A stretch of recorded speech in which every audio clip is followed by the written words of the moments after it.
PEWtine stream. Today, we're making meatloaf. That's right, meatloaf. Is it exciting? Not particularly, but it's a classic and it's good.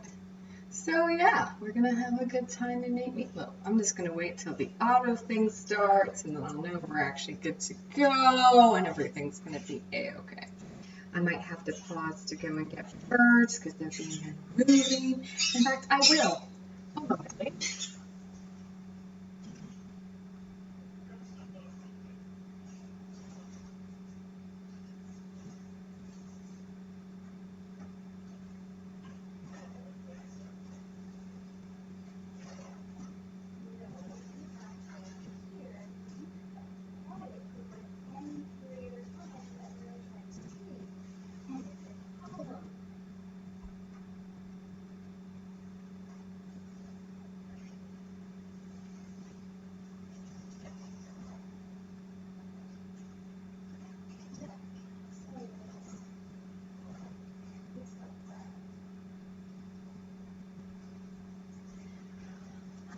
Yay. Okay, I'm back. Oh, and it started! Hooray! Or at least it looks like it started. Okay, so sorry about that. To confirm, hello. Welcome back to PEWtine stream. I'm just going to do the opening again, because whatever. Welcome. We're going to do a classic of oatmeal. Why oatmeal? Because I had leftover beef in my fridge and people have been wondering how to make it. So we're going to, just get going on that. We got a couple new followers today, so that's kind of cool. We're sitting at pretty 31, so that's pretty neat. So before we get started, I'm just going to wait to see if anybody's going to show up in the next couple of minutes. Because, we're patient people. Nope, wrong. Oh, we are a hot mess today. We are a hot mess today. We're a very, very hot mess today. So let's, oh good, I can see myself. Excellent. Oh, hello, there's somebody here. And yes, there's a delay. You are here. I'm so happy you're here. You are the only person who's here right now. It's okay, you're not a little late. Literally, I just started. I had to even stop and go and cover my birds. So, that's a thing. So, today we are going to be making meatloaf, as I mentioned a number of times before, because it's a classic. Now, I've kind of modified this recipe myself. Lies! Oh my gosh! I don't know why, but my viewers count is busted. It was working before, but it just says NA. So, maybe it's because it hasn't communicated with Twitch yet. But there's more people in here. Hello, welcome. We're going to get cooking today. So this is a modified recipe that I found, and it's pretty great and it's pretty easy. So I'm just going to quickly go over what you're going to need.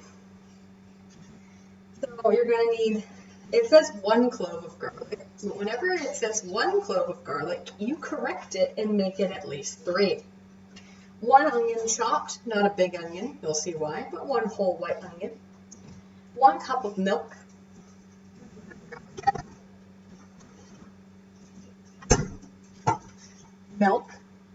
You're going to need panko crumbs, 1 cup. You're going to need 1.5 pounds of ground beef, the leaner the better.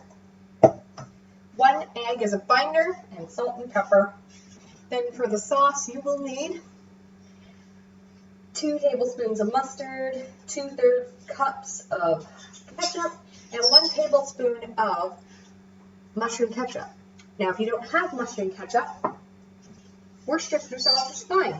We'll be talking a little bit about mushroom ketchup later, and why I'm sad we don't have it, because it makes a delicious addition to the sauce on top of the meatloaf.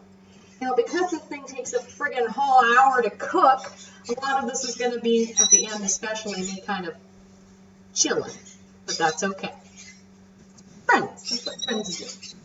We also listen to each other as the animals decide to go cooking. Oh, well, thank you.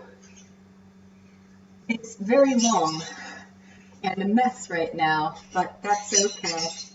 You can admire my hair as much as you want while I cook. If you haven't followed, I'd say like and subscribe, but I'm not a YouTuber. I watch way too much YouTube. Hit that follow button, we'd appreciate it, so you can be notified when I decide to do something cool, which often involves me just hanging out in my kitchen and talking with you. So I've also figured out something really cool. It's called music in the background, and we're gonna, oh, and see, look.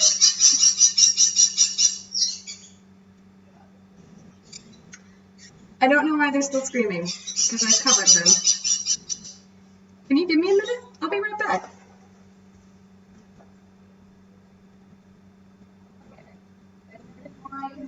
We're going to potentially screen for the next little bit.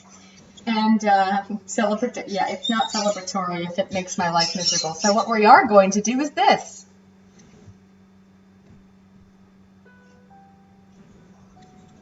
Isn't that nice? I figured out how to get music on here. Now this is Ghibli music, so hopefully it's you know, first of all, tell me if it sounds like it's a good sound balance.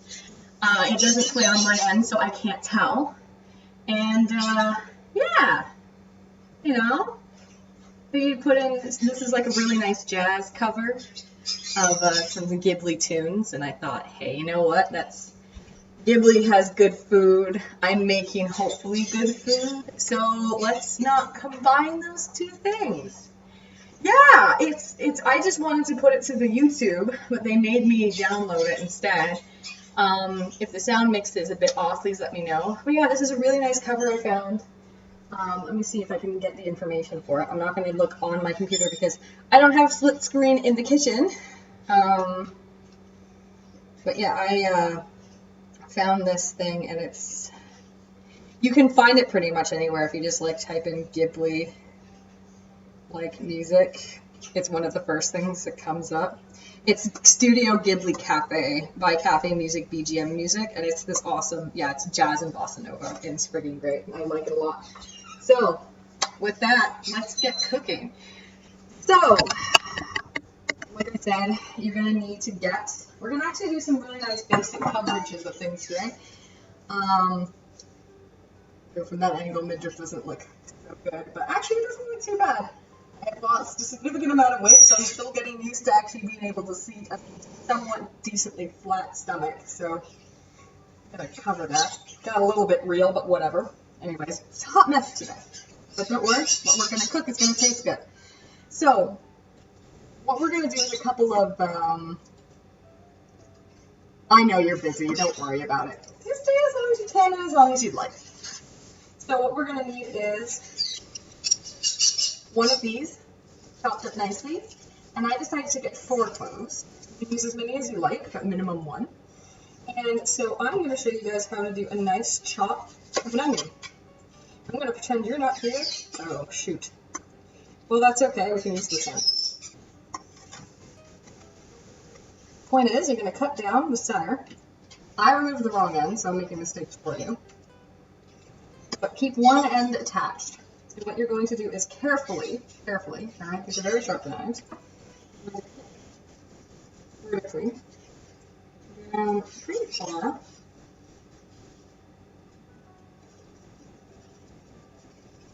and then what you're going to do is you're actually going to cut along the grain, kind of like making like a rainbow shape when you cut. So instead of just going up and down, you can just do up and down, but I like to do it like this. Like in wedge shapes, like this. It more easily falls away if you do it like this. Again, you don't have to, you can do up and down, but this way it kind of comes with a template for you. And if you notice, it's already kind of falling apart, which is great, because then all you need to do is this.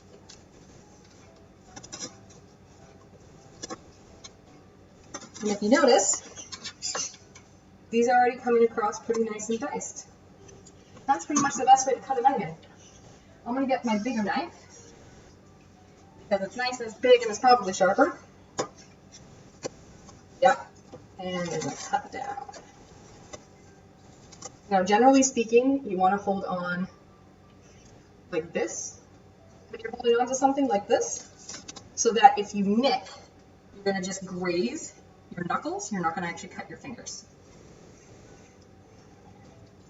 But because I am not a professional chef and also I have weird grip issues, I can't really do that very easily. But that is essentially the easiest way for you to cut an onion. As you can see, it's beautifully trimmed. And it's just long, top, and across. That's it. So we're just going to actually what I've done is I've taken a dirty bowl. Here's another quick efficiency tip. I just got a dirty bowl over here. It's in the dishwasher anyways. So I'm just going to pop my waste in there to save myself some time to for further waste. Modern problems require modern solutions. I also still have to exercise after this, so this is going to be a wonderful dish to have before I do that because it's decently rich, but it's not too heavy.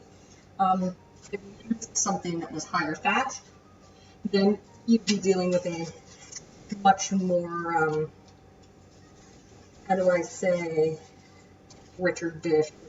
Not fun to work out with. So this one I'm just going to do up and down instead of following the ridges. Again, just to show you that you can do both.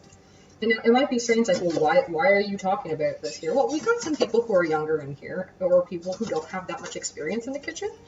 And, you know, I figured if I'm going to show you guys a recipe, I might as well show some basic stuff at the same time. And then you just chop. Now I'm going to try and actually do the proper form with my knuckles. Again, this is very hard for me because, as I said before, I do have some grip challenges, but this is one of those things that comes with practice. And, yeah, just give it time, and voila, there's another really nicely chopped bit of onion. So that's a good time. What really bums me out is I actually can't hear the music, and I really wish I could, because it's so nice and soothing, and it makes me happy. I don't know about you guys, but I find Ghibli music to be, especially these particular, as, oh my gosh, what's your name, sweetheart? I'm so sorry. Here we go. Here's your former fat girl.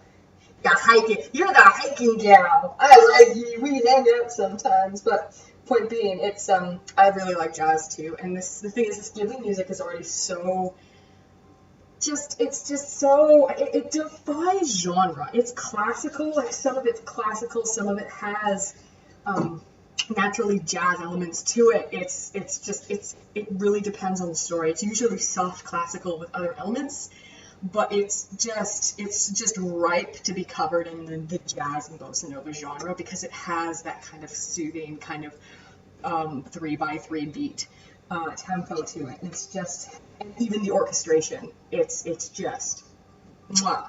And to me, I think like cafe, cooking, like that sort of thing. So already Ghibli, they know their audience. They have all this food stuff, right, and everything. So they know who they're catering to. Haha, catering. And what I was going to say was they animate amazing food. So I already, anyway, speaking of food, I have pre-measured my lean beef in here already. And I'm going to just add the onions to the bowl. You could do it finer, you can do it rough. The joy with meatloaf is that I shared a gift. Oh my gosh, I have 5 people in here. Hello, welcome. We're making meatloaf today. It's going to be a good time. Point is, it's meatloaf. You can make it as fine or as fancy. Some people put carrots in their meatloaf. Like meatloaf, it's a canvas. It's always going to be like a certain fabric, and it's always going to be something you paint on, but you can put whatever you want on it. Meatloaf is very much the same. This is just a very base meatloaf. You can mess with it as much as you want. Results may vary, but go nuts, have fun. All right, so next is our garlic. Again, I said 1. I was correct to 2 to 3, but we're using 4 just because of the size of them. Now, I do have the garlic crusher, and I won't be using it because of just time, but mine has lost some of the coating. So some of like the metal cover kind of gets in it, so it turns a little gray. It's a little bit sus, but that's okay. So actually what I can do is, in the meantime, I can quickly show you how to do the same thing I did with the onion with the garlic. Now I will be using the smaller knife.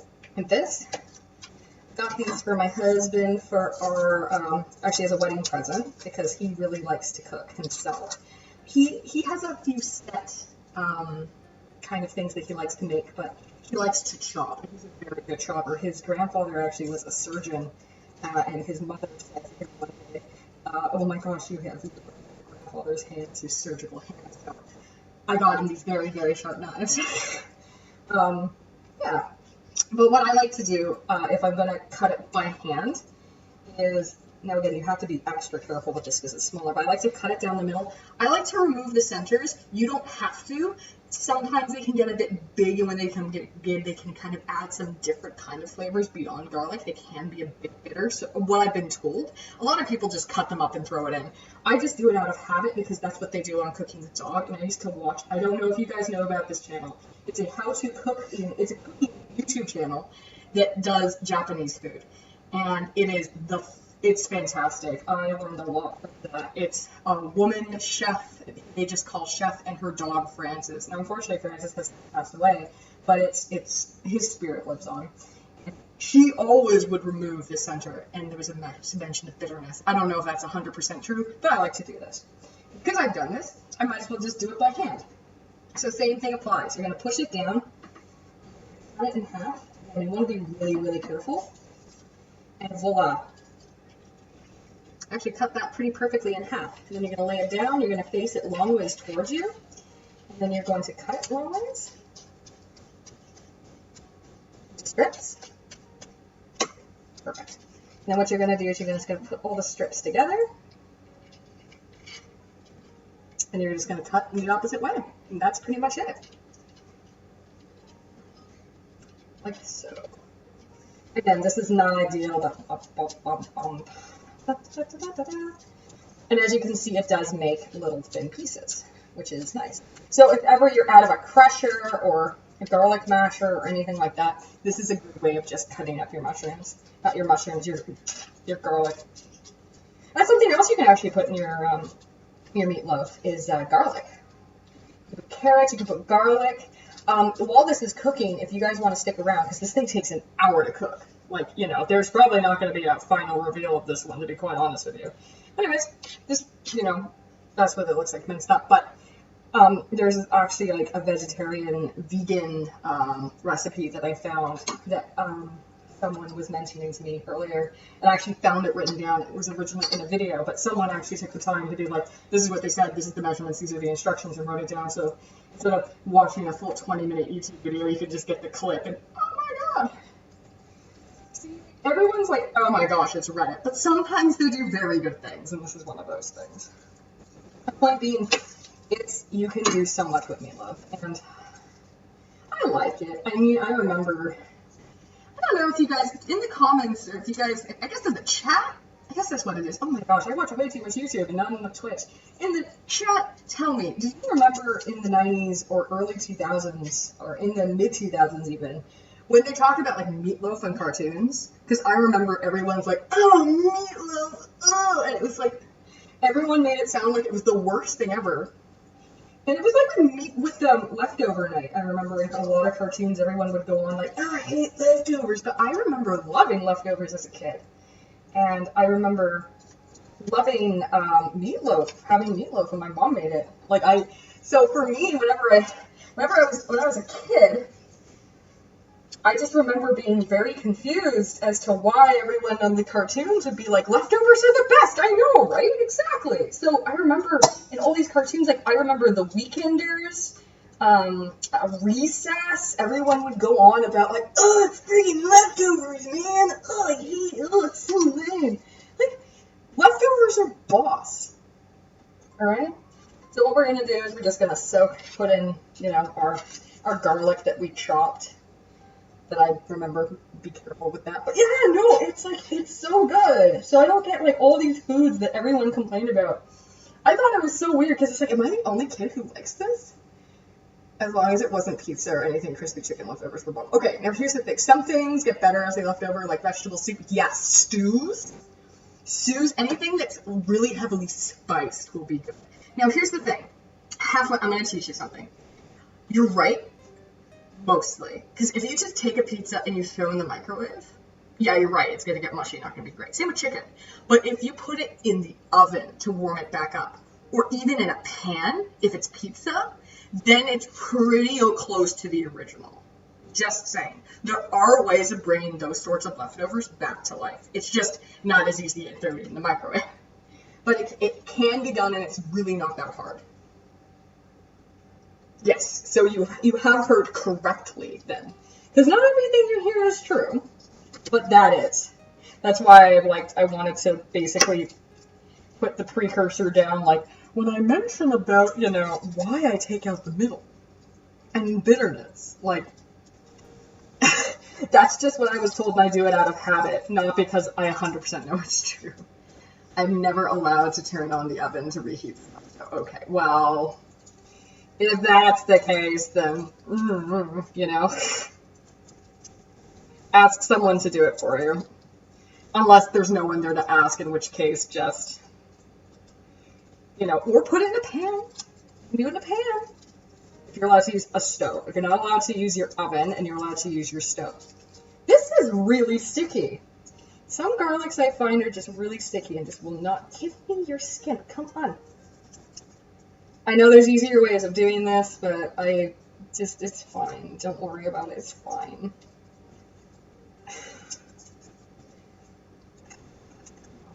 Man, it's because it's leaking so much juice. Oh my gosh, that's why it's sticking. Okay. Do you ever announce what you're going to be making in advance so we might be able to cook along with you? Do you ever cook with garlic scraps? I think that announcing it is a good idea.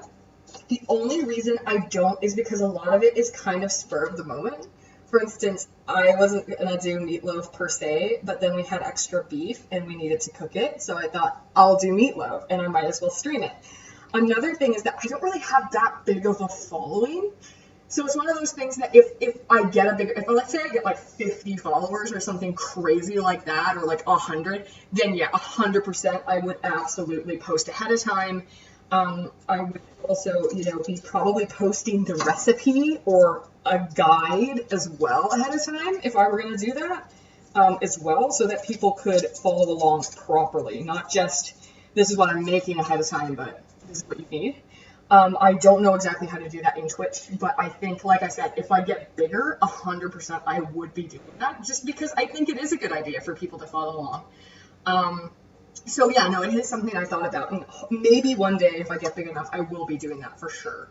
As for cooking with garlic scraps, I have not done it myself, and I've heard about it, so I can't say for sure. Give me your skin is probably not the best sentence to be caught saying. Give me your skin. Did I say that? Oh gosh. Did I say that? I don't remember saying that. I mean, if you say I said it, I probably did. Welcome, people, if you're new. Hi. Anyways, point being, yeah, no, I think it is a good idea, and I would do it. Yeah, oh, the skin. Oh, yeah, I did say that. Oopsie doodle. It's fine. We're not going to worry about it. Oh, well, they want to take that and make a YouTube poop out of it, or YouTube, it's fine. Anyways, let's see.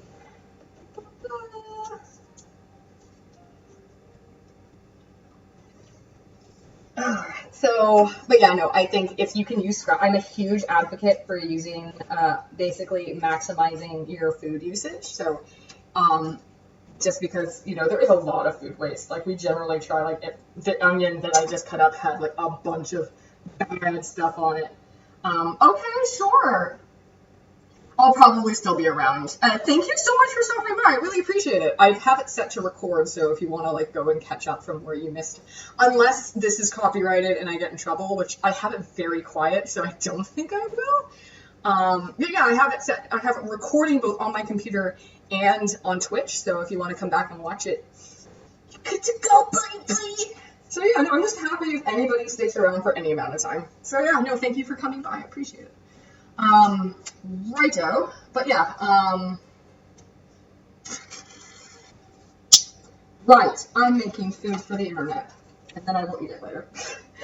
Alright, so again, put it in my scrap bowl, but yeah, what I was saying was I'm a huge advocate for, basically reducing food waste. There's so much food waste in the world, and, there's a lot of things that they talk about the perfect apple, and, a lot of times they sell, these perfect fruits, and a lot of things get wasted that really shouldn't be wasted. I worked in an apple orchard for a number of years, and I've seen that firsthand of people going, I don't want this apple. Now, thankfully, we would take those, second-handers that were still just fine, and make cider out of it. But a lot of it goes to waste. And food scraps, you can make a lot of stuff with food scraps. Maybe I'll do a stream about working with food scraps. I've never done that. Not 100% true. I've worked with some food scraps, but expand the horizon. IKEA actually have a scrap food cookbook. So I don't know how to put links, but it's something to look into if it's something you think about. Right. Speaking of thinking, I need to do that right now because I need to cook. So what we're going to do is measure 1 milk of cup. Wow, 1 cup of milk. And then we are going to put in, now I'm just using 1% skim because I just like that. And then what I'm going to do is put in 1 cup of panko. Now this is breadcrumbs because the container for panko was right next to breadcrumbs. They looked identical. I read it 3 times. My husband read it a couple of times, and that was what we got. But panko is ideal. I mean, breadcrumbs and panko are pretty much the same, but I think panko has lower calories and is, I like to be conscious of that sort of thing, but you do you, no judgment here. It's cooking, not judging. Alright, so that's done. So what we're going to do is then get 1 egg in. The egg is a binder. You can always use an egg substitute. Generally speaking, my rule of thumb, and I have told people on the internet this before, that whenever you're breaking an egg, you want to break it into a separate bowl and pour it in case there's any shellage. I didn't do that because generally speaking, I'm pretty confident with my abilities at cracking eggs. But better safe than sorry. I wasn't. Learn from my mistakes. Then we're going to put in a little salt and pepper. Now, we kept on constantly running out of battery in my auto pepper grinder. So I actually, out of habit, use a mortar and pestle. It's also a lot of fun. As I've mentioned before, these are so much fun to use. I can't remember. I think I got this from, oh yeah, I saw this on sale in a weird store. I bought it for my husband because he loves them so much. He must have been like an alchemist or something in a past life, I swear. The Ornery Alchemist. That should be a name for something, right? I also like that this whole time my eyes have been invisible and you've been able to see my mouth. I'm what was it? Hi, Charlie. Hello, girls. Hello, girls. There we go. Shellage shall henceforth be called calcium enriched. Surprise crunch. I like that. Calcium enriched. Speaking of, actually, if you take out actually the membrane of an eggshell and you let it dry and crumple it up, you can actually use it as a replacement for bone meal in your garden. You really want to grind it up proper and make it powdery so it can be absorbed. But fun fact, speaking of reducing food waste. Okay, so we got my pepper. Got around 3/4 of a teaspoon to a teaspoon. Don't think I want to use all of that just because that can be a little bit powerful, but we're going to use a lot. I might as well just put the whole bit. Why not? And then this is around 1/2 teaspoon of salt, and we're gonna definitely gonna put more of that in there. So this is probably another teaspoon around. Because I've been cooking for long enough, I'm generally pretty good at judging kind of what the spoon looks like versus what I have in my hand. You can measure if you want, but I'm putting probably 1.5 teaspoons of salt. You can put more or less, it's really up to you. Now what I'm going to do, one of the reasons I removed my rings in my Fitbit tracker is because we get to mix this bad boy. And the best way to mix it is by hand. So make sure your hands are very clean. You have removed all your things from your wrists and your fingers. Let's get mushing. You don't have to do it by hand. You can use a masher or a fork, but it's just so fun. You're always told to don't touch raw meat, or you're told to not touch raw egg, and this is just, this feels like you're defying society in a safe way. And what you're going to do is you don't want to mix it up like too... You want it well mixed, but you don't want to over mix it. It's probably the best way of putting it. It's a happy medium. You'll learn over time what's what. It depends on like the type of meat that you have. You know, the more fat you have in the meat, the more it's obviously going to, you know, the less kind of quote-unquote dry it's likely going to be. So you might need to mix it more or mix it less versus something that's leaner. You might need to mix it more. You know, there's a bunch of different things to keep in mind. All right, so we have mixed this pretty well. It's kind of like a dough. I mean, it's not. It's cow dough, I suppose. So what I'm going to do is, because last time I did this, it was decently crumbly. Not too crumbly. It's one of the reasons why, like with, okay, people who make bread, they say don't cut it because you want the crumb to set. Same thing with this. You want it to cool down decently so that it holds its shape and isn't like a crumbly mess. I'd say that this is just about done. What I'm going to do is I'm actually going to let it sit for a minute or two because there's like panko or breadcrumbs in here. And we want that to absorb the moisture of, you know, what fat there is in here as well as the milk. So what I'm going to do is go wash my hands. A bit icky. And look at my legs and my foot in the meantime. Now I will be scooping this up again, so it's, you know, you will be getting it again, just, you know, in the meantime, it's always good to wash your hands. There's one thing that, you know, the panini has taught us, as Megan and several other great tubers and non-tubers alike have said, we are in a panini. And one thing the panini has taught us is to wash your hands. So, I have washed my hands. And I am going to sit pretty for a bit. Now what I have for the pin I'm going to be using, actually this is perfect. I'm going to let this sit. While I let this sit, I'm going to make, oh no, you guys can see my eyes. No!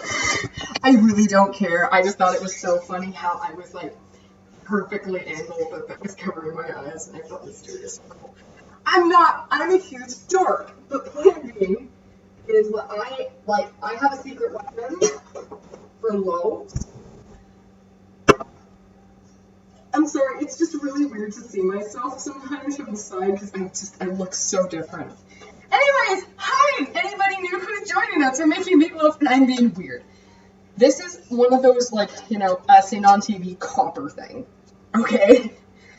This thing is magic. So first of all, it's great because you put it in. It doesn't stick to the sides. It's amazing. And also it has this awesome fat filter, so you can just literally just, you know, lift up your meatloaf, drains the fat at the bottom.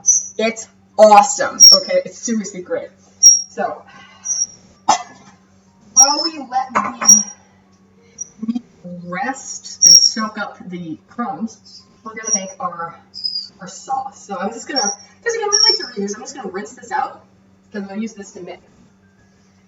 And I mean, it just had milk in it, which is in the, you know, it's in the actual meatloaf, so it's not like it matters, right? And we got 5 viewers again. Pretty popular today. She says after being in a stream with like over 200 people.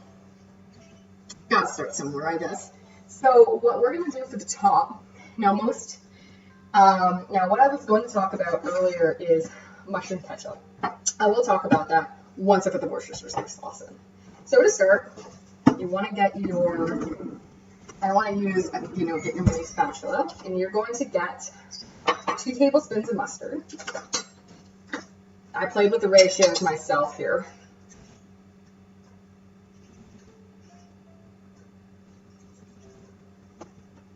You want to empty that out proper so that you know you're getting more or less the same amount the next time. Because, you know, again, this is the sauce of at the top of a flippin' meatloaf. It's not, doesn't have to be, this isn't like you're making like puff pastry or something. You don't have to worry about it being exactly. You want it to be exactly. We have our mustard. And then what we're going to do is put in 2/3 of a cup of ketchup. Now I know some Canadians might be going like, Heinz and not Frenchies. I like Heinz ketchup more. Okay, that's just, don't worry about it. I pay my taxes. You can leave me alone about what ketchup I use. And some people might not even notice that. I'm just saying. What's really cool is there's a Heinz factory in Pittsburgh, and I drove by it, and it is huge. I don't know if it's active anymore, but I thought it was pretty neat. Fun fact. I like Pittsburgh. It's a cool, big, weird, zany place. Alright, that's a second third of a cup. There we go. There we go. Alright, so now we're going to add 1 tablespoon of Worcestershire sauce, which I wish was mushroom ketchup. Because what is mushroom ketchup? Mushroom ketchup is essentially what happens when you boil mushrooms, a lot of mushrooms, for a really long time with spices. And then you strain out that liquid. The liquid after that big process is mushroom ketchup. And it takes a long time to make, but it's so worth it. And so what you can, actually, if there are any vegetarians or vegans here, it's the equivalent of a vegetarian Worcestershire sauce. That's right. All the flavor, boom, right there. It's delicious. You can make vinaigrettes out of it. You can put it in soups and stews, and it is fantastic. You can also dry the remainders of it, like the granules of the mushrooms, and it's already been spiced. And what you can do is actually grind it up in a grinder and have basically a kitchen pepper, a mushroom kitchen pepper that's salted. It's the gift that keeps on giving.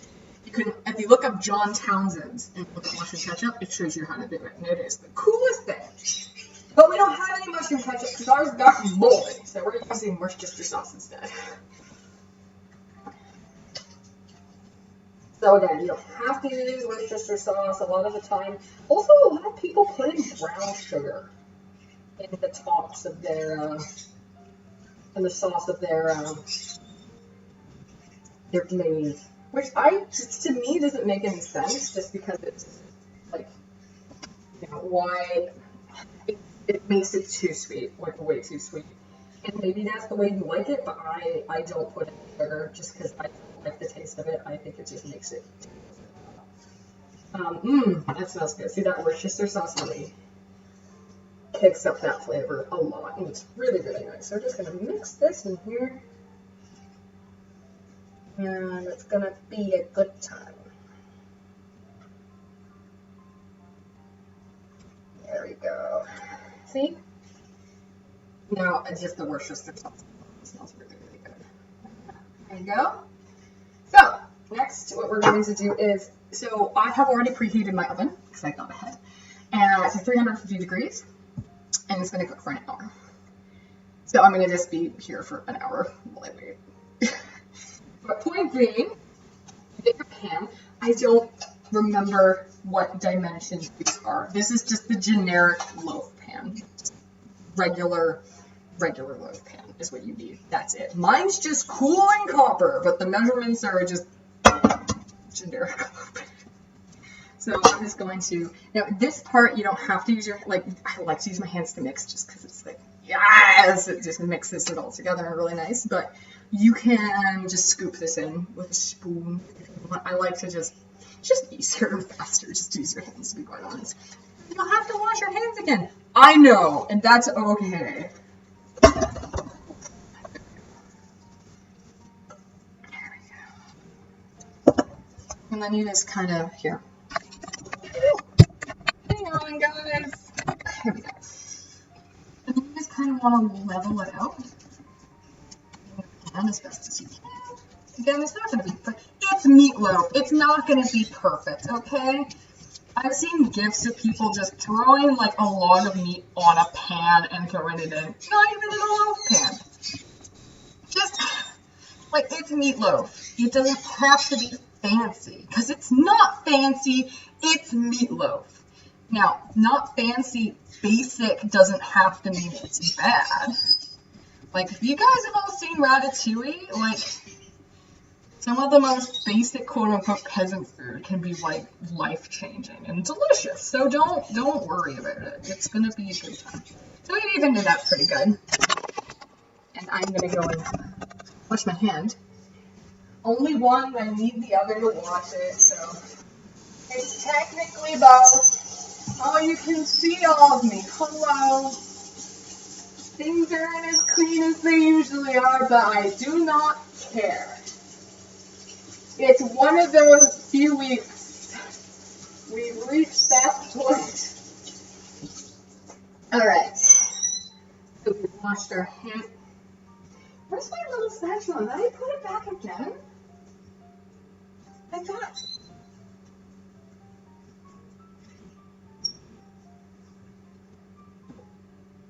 Am I blind? I swear I. Oh my gosh. Found it. So then what you're just going to do is. All you're going to do is just pour your sauce mixture on top.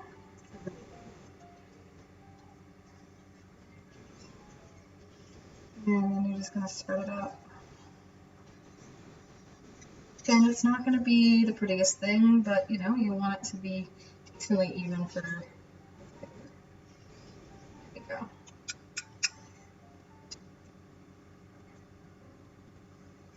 There we go. So they want it to be in a little mixing frames. There we go. Very nice. Okay. Now you get to put it in the oven. Yay! For an hour. Oh, it's hot. At 350. And yes, if you notice the camera shook, it's because I have my laptop precariously stationed on a thing. So, while that's cooking, I'm just gonna go over here to my gaming corner. And not game, don't worry. I'm just here. Oh my gosh. I've noticed that I have something up with my eyebrows, so I always tilt my head in a weird way because like one of them looks way higher than the other, and I'm not used to doing this. Brr! Be like my nerd corner. It's got a lot of Lego and Zelda and stuff on it. I'm very proud of it.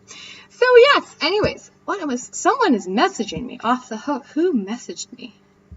Sorry. Sorry, I was getting some messages. It's a good time. So yeah, that's pretty much Meatloaf in a nutshell. Like I said, it's really, really easy.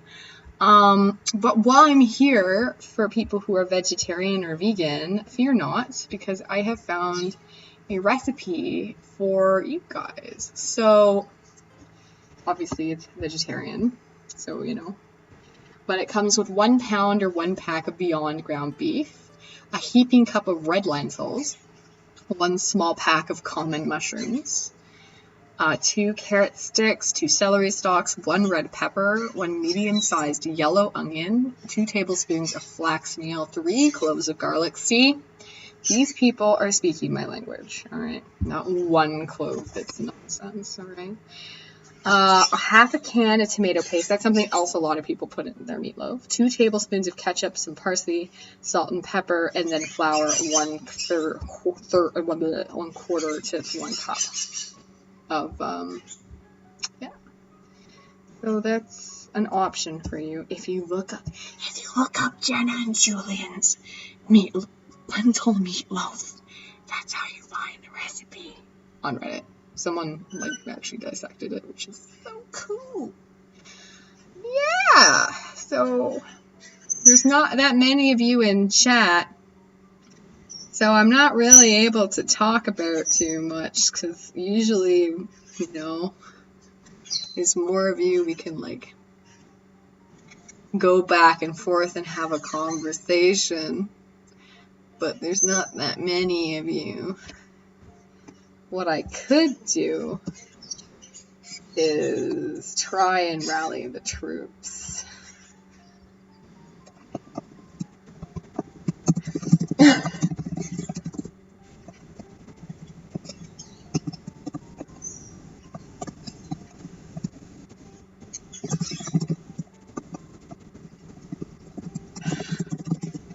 Okay, that's a thing. Okie doke. Also hear the wonderful sounds of screaming parrots. We have increased by 50% since my last check? Really? It could be that I'm just super duper delayed. That's a problem I find with with OBS, is that it's really the amounts are really, really, really bad in terms of how many people are here. It's not great. No, it's still saying only 2, and I had 5. So, yeah, there's not really, I had to actually log into my Twitch to see. We're 3 now. That's because I'm watching my own, I think. Oops. Oh well, it's not a big deal. You're here. How are you? Are you having a good day? Actually, you know, this could be a good base for you to make your own recipe, your own super duper high protein thing for your own book. Yeah, no, I remember when I was younger having meatloaf, that everybody would bitch about meatloaf, and I really like meatloaf. And I didn't like it when my mom put mushrooms in the meatloaf. That I didn't like. I still wouldn't like it if someone put, mushrooms in my meatloaf. A lot of people do, though. I think it was in Victoria, actually. I went to a place where they had, there was a TV show in Canada. It was kind of like Divers, Drivers, and Dives for Canada, called You Gotta Eat Here. And the first episode, one of the first places they went to was in Victoria. And we went there a couple of years ago. And they had what they were known for was what was I gonna say? It was meatloaf. And yeah, so that's pretty cool. And so I didn't have it because I don't really like I don't really like mushrooms, but my husband loves mushrooms, so he got it, and it was like, he thought it was the best thing ever. So let's see what Mr. Olson said. Doing pretty decent, finishing a workout and some laundry. Got a Zoom conference in a few minutes, you busy boy. So I'll be splitting audio on. That's okay. You do you, my guy. I still need to do my workout. That's why I'm kind of wearing workout gear. I'm not wearing my proper top, but that's okay. So yeah, meatloaf. You know what we're gonna do? We're gonna learn a little about meatloaf. Well, I'm glad you're not bad. Being bad sucks. Just not, it's not good. You know what, let's look up the history of meatloaf, shall we? We're gonna go on a learn. No more people show up if they do. We're gonna go on a learning trip. Alright? So we're gonna, medieval meatloaf! And they had breakfast meatloaf. Holy cow, let's see, I wanna learn about medieval meatloaf.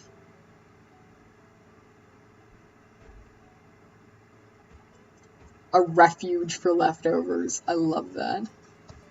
I want to see the part about medieval.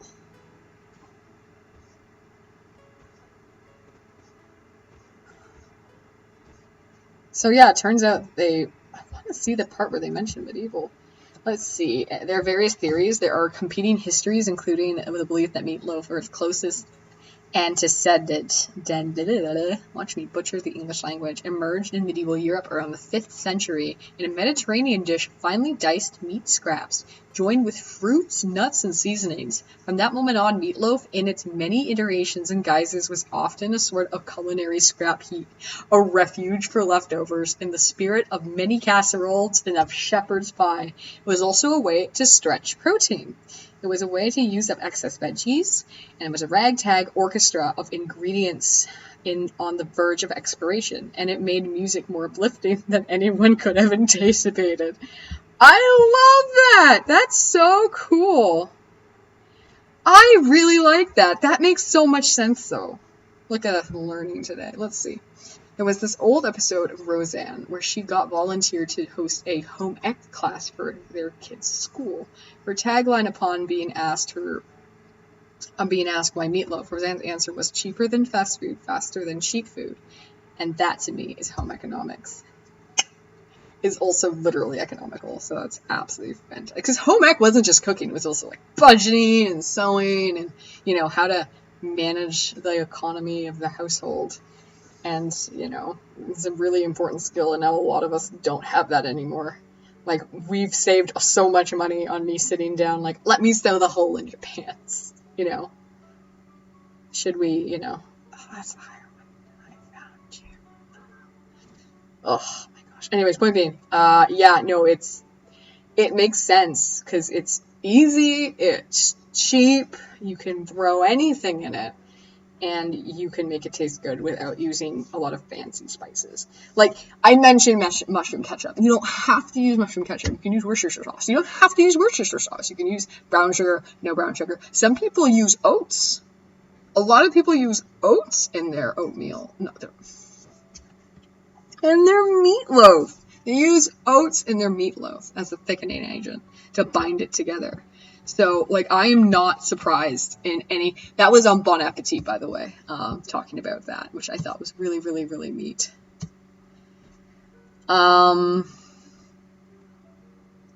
It's really, really interesting, but I'm not surprised.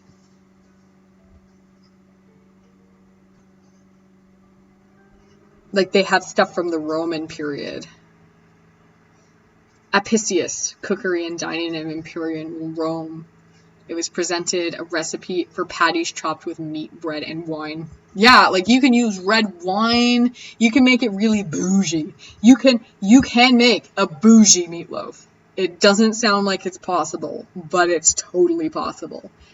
Oh my gosh. This one came out this year. Yeah, no, they think it came from ancient Rome. They had it in medieval times. Food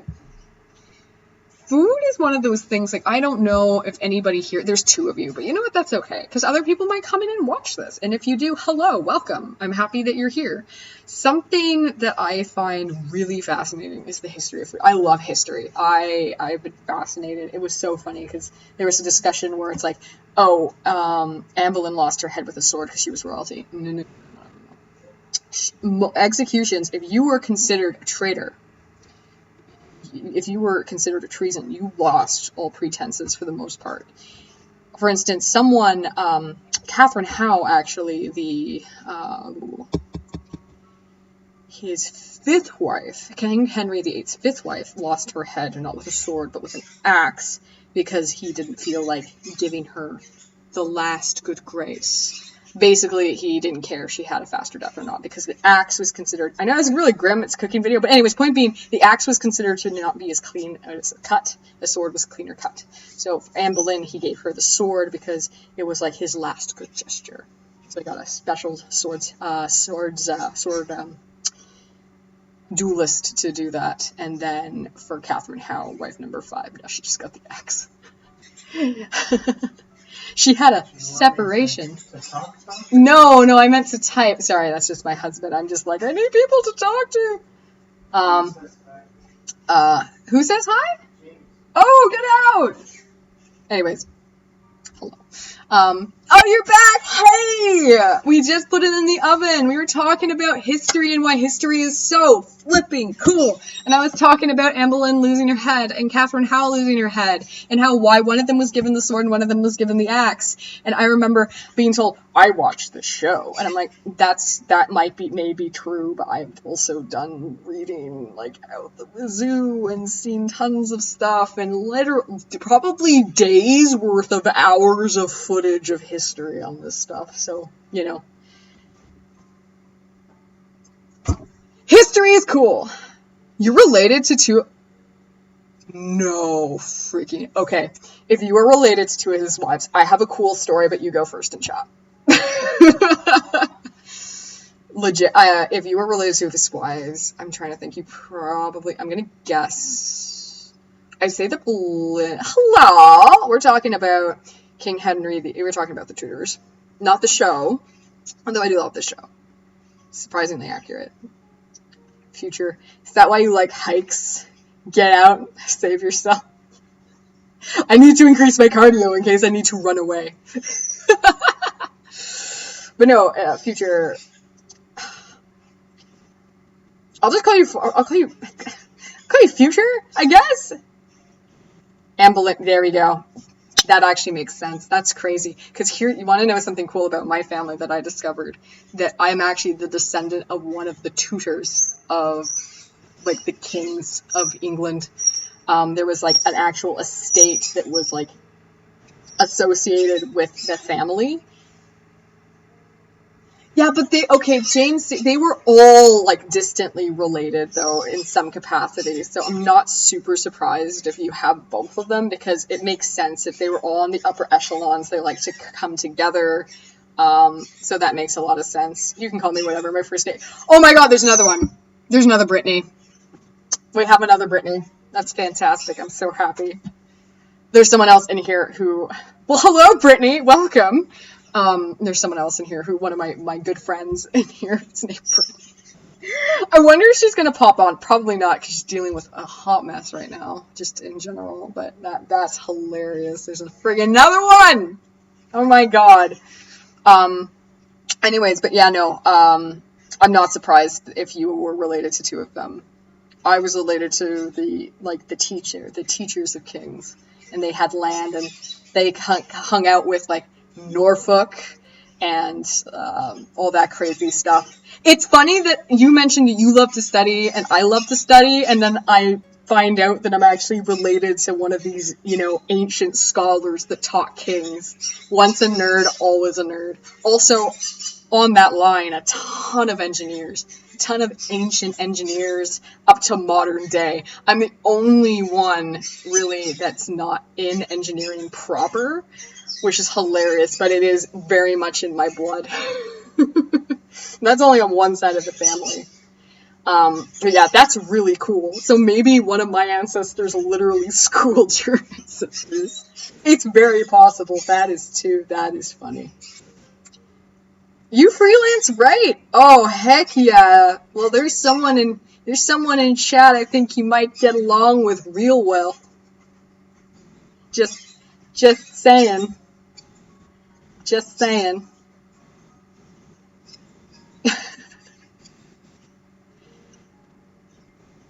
Yeah, fun fact. Slayer Dragon winning. Actually, I'm so sorry about the parrots. They've been like this all day.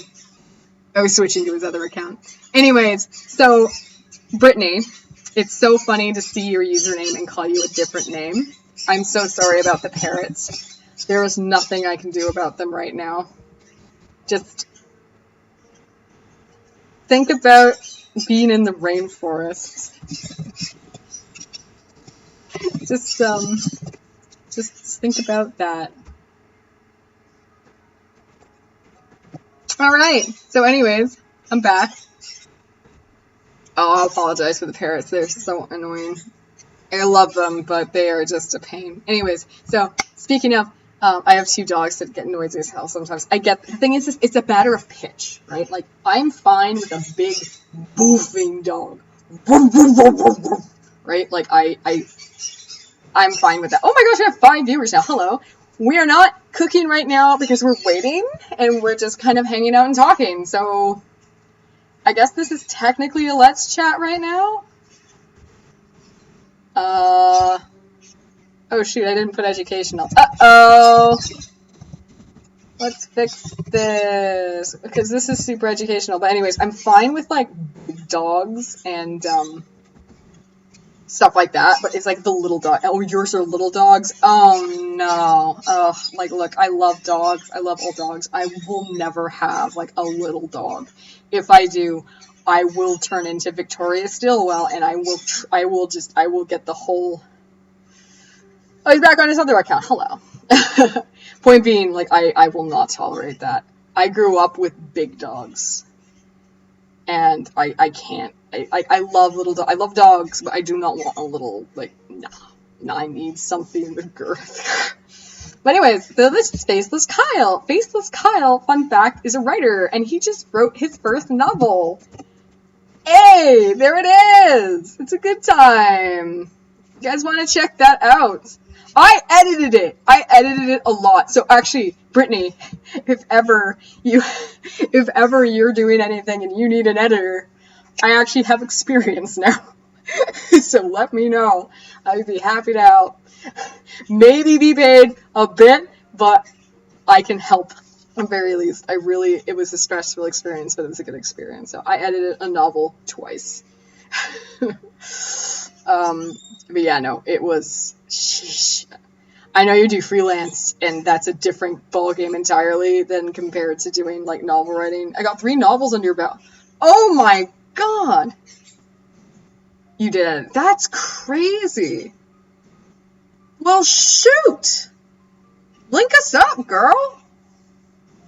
I don't mind if you post links in the chat. If you got a link in the chat, post it for a book. It's fine. We are all about raising it up, man. That's great.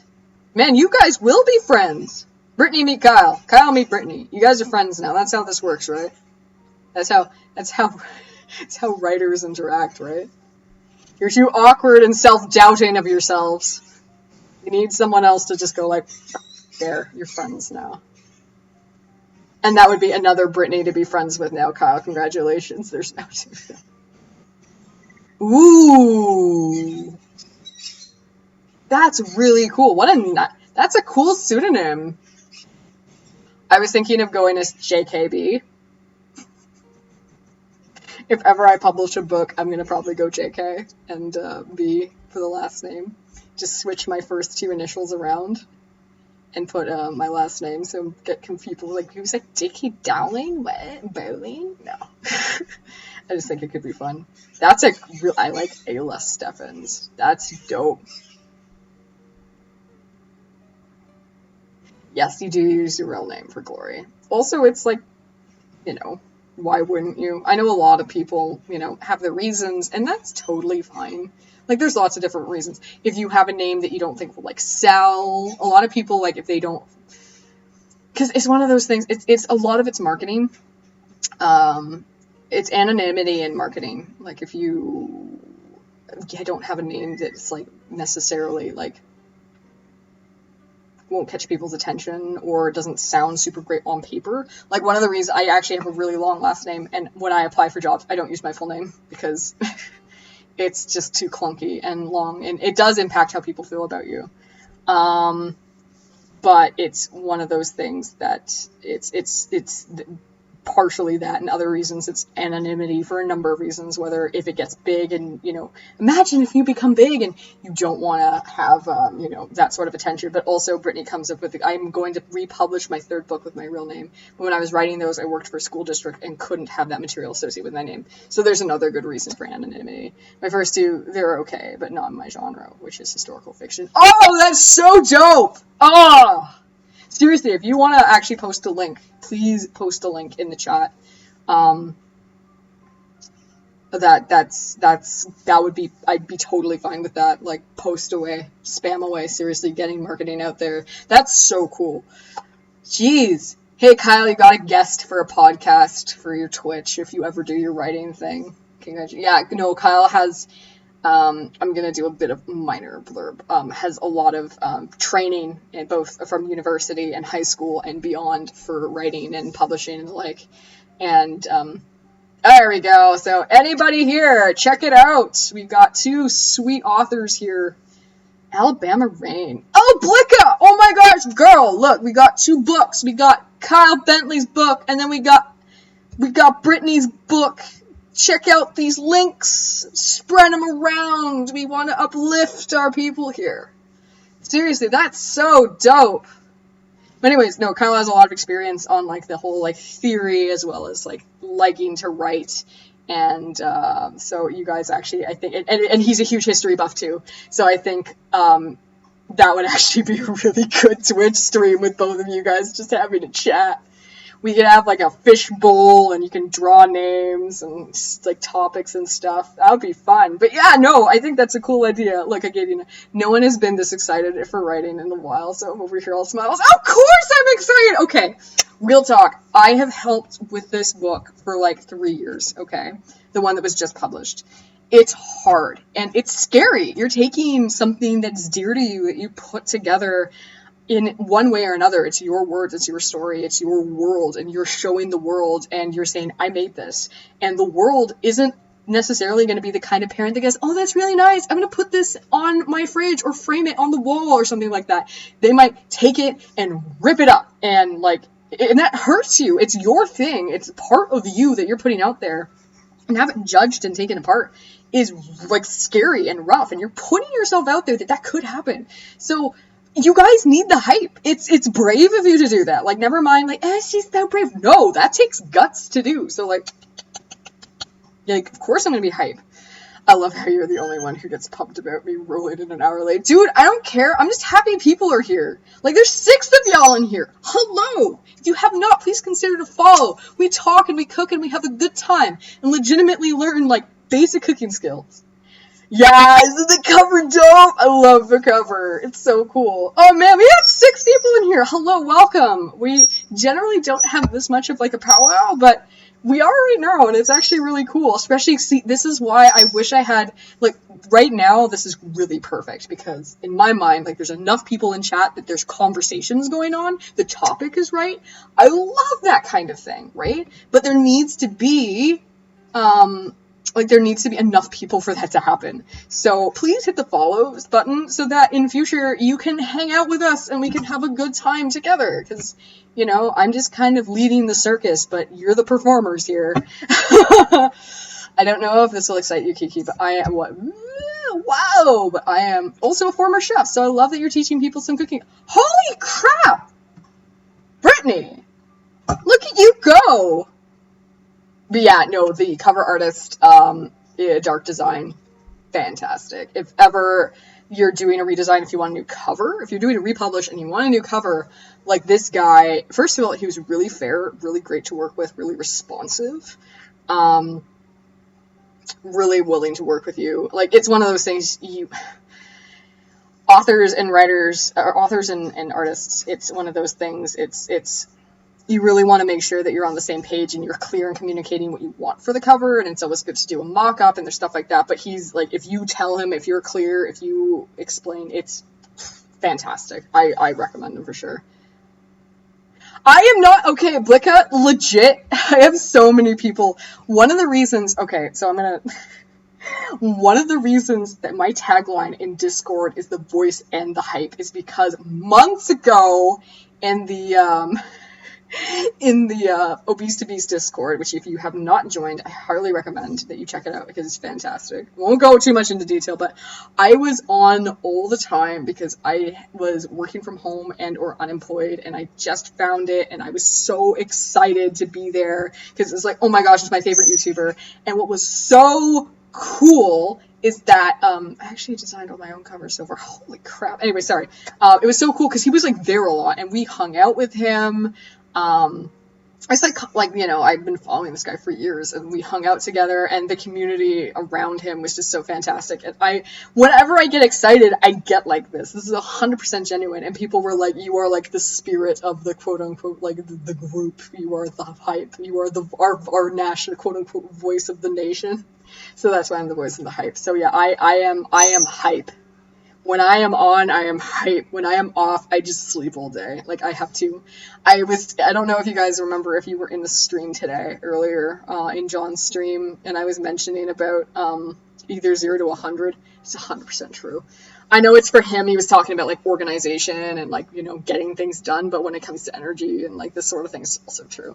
But yeah, when I'm on, I am on. So I'd be happy to be your hype guy.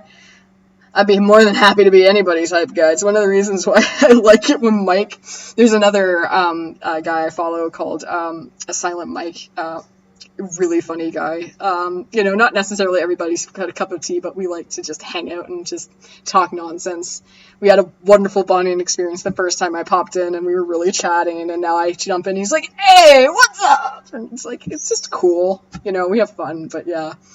I did when he was playing Warzone, I did the prayer of brotherhood, and it was the funniest thing. But yeah, no, you know, I'm high on life, and I like to hype things up. Not that silent, but he's definitely a Mike. Yeah, no, Blicka hangs out with me in there sometimes. But yeah, no, he's a lot of fun. He's a lot of fun. I really enjoy his streams sometimes. Like, I haven't been able to see them as often as I'd like, but I don't have commands set up. I don't have commands set up in here. I don't know how to do that. I'm such a baby in here, Blicka. But yes, that's his username. If you type it in and search it, you can find him. I don't know how to do I don't know how to do that yet. I'm still such a baby. I just got over 30 subs, I guess, followers. Yeah, I know you tried. But he's a good boy. We like him. But yes, we got 2 dope authors in here, and a former chef. Okay, legit, Brittany, have you seen my techniques? You've seen what I'm doing, kind of. What do you think so far? I'm brand new to Twitch. Yeah, I know. But I'm not in terms of my Twitch setup, in terms of my cooking demonstration and how to do a proper chop. And I got some props actually on how I chopped up the onion. It was like a proper French oignon or something. I can't remember, but yeah, I can't remember. I was super happy that you cut the onion properly and also held your knife properly. Hey, cool! Mama taught me well, baby! Yeah, no. It's one of those things I just got, so I don't, also, yes! What about also? Oh, this is fun! Oh, I'm actually really enjoying this stream. I'm having a good time today. I usually have a good time, but I usually don't have this many people talking and hanging out. John said something similar, to be honest with you, and he's totally right. Like, it's totally correct that when you get a certain amount, it's hard to be he's really good. It's hard to be as interactive with people, but there's a sweet spot where you have enough people that you guys can be just hanging out and stuff, and I would like to get to that sweet spot. I also don't have a job right now, and it would be so cool if I could get, if I could find out how to make revenue on here, if I can get enough followers and actually be able to get, like, subs and stuff, that would be really, really cool. Because I enjoy doing this, and I mean, if I can make some money and get better equipment so people can enjoy their experience more, fun and it's not been that fun, I'll be quite honest with you. I mean, I'm glad in a weird way that it happened, because I really needed the quote-unquote break, but it has been very stressful. Like, I can't lie about that. But, I'm doing my best, and thankfully, past Kelsey has, thought about what ifs, so I'll be okay. It's just scary. Sorry, we had someone who was actually really, let's see what the legit she hasn't been taking a break.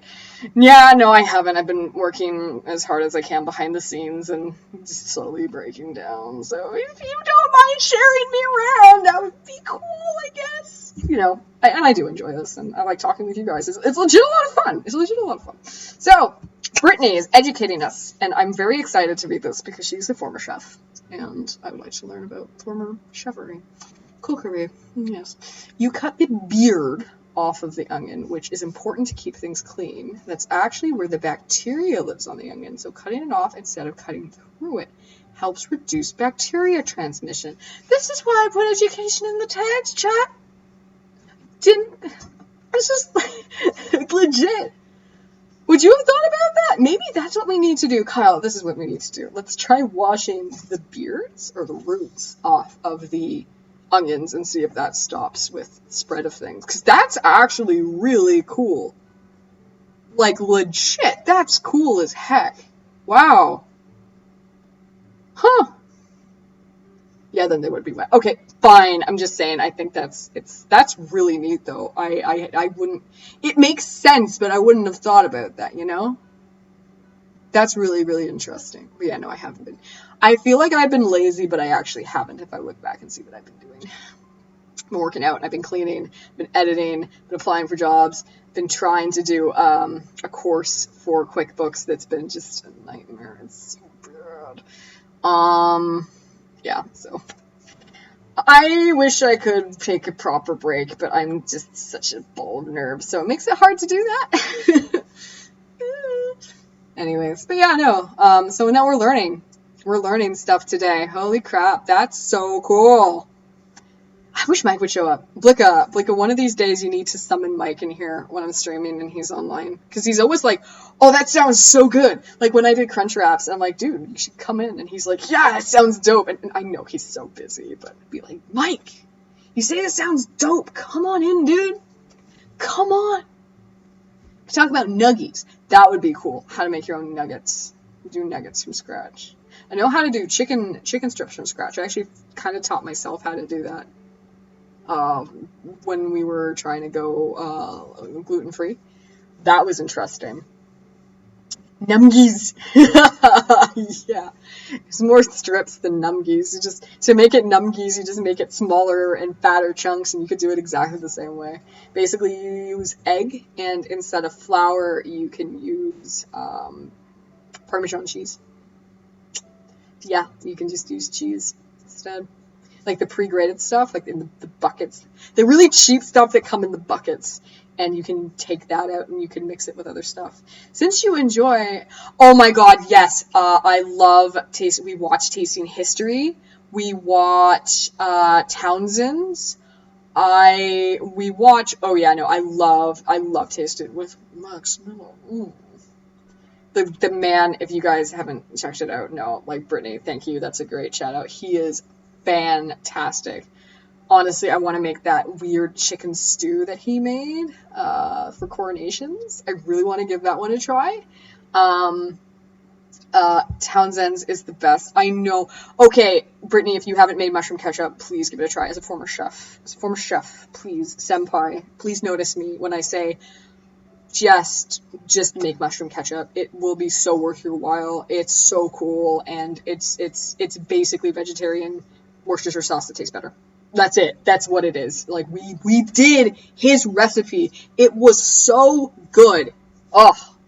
But yeah, no, John Townsend's. So what we're talking about now, speaking about history and cooking, I will happily make mushroom. If you have not made it, I recommend you try it at least once. Maybe with a friend, if you can, because of COVID. But you could also do it by yourself. Either way, it's just a cool time. We're talking about these two YouTube channels that are just, if you like history and you like really cool people and you like to learn and you also like cooking, check out Tasting History with Max Miller, just Tasting History, or Townsend's. And you do get the seasoning powder, but it's just those two channels. And there's also Emmy Maid, who's also, she's lovely. She does some historical stuff as well, really interesting experiments. Yeah, I love Cooking with Dog, as I mentioned before. It's also fantastic for Japanese cooking and learning the basics there. It's just so cool. Yeah, cooking history. Okay. We have perhaps the quote of the evening, ladies and gentlemen. My friends, John Townsend is the Bob Ross of historical cooking. Prove me wrong. He's so good. He is so, thank you. Thank you for that. I know I'm biased, Kyle. I know I'm biased. But that, oh, it's so true. And he's just so calming. He really is calming. Like Brittany even mentioned, like he brings me peace. And just the nice guitar music that is usually playing in the background, or like the nice historical, like colonial style music that's in the background. It's just so nice. And he's out in the woods or in his little kitchen. And the camera work too, the way that they do the flickering lights, and it's all just brilliantly done. And the slow capture. It's just, oh, it's so good. It's so good. It's if you are ever sad, like devastatingly sad, just curl up and get a bowl of your favorite just instant soup that's really good. Make it nice and bougie as much as you can. Curl up in your PJs and just binge Townsend's. All right.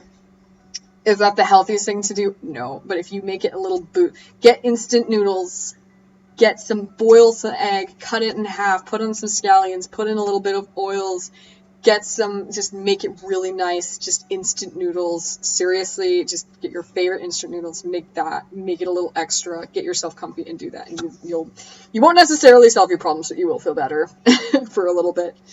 Townsend's deserves an Emmy. I don't know if there's an Emmy category for YouTube channels, but there's Streamies.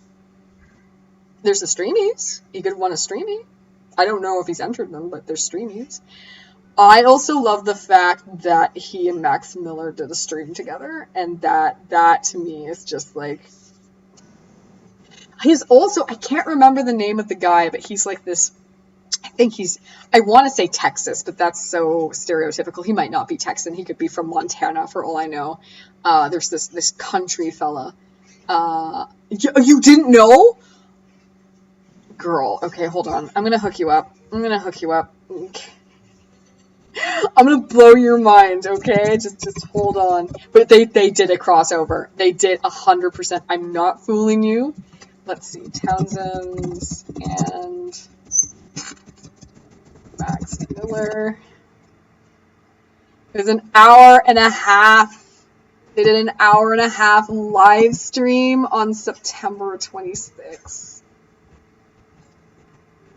This is a great day. Yeah, there we go. Oh, wait.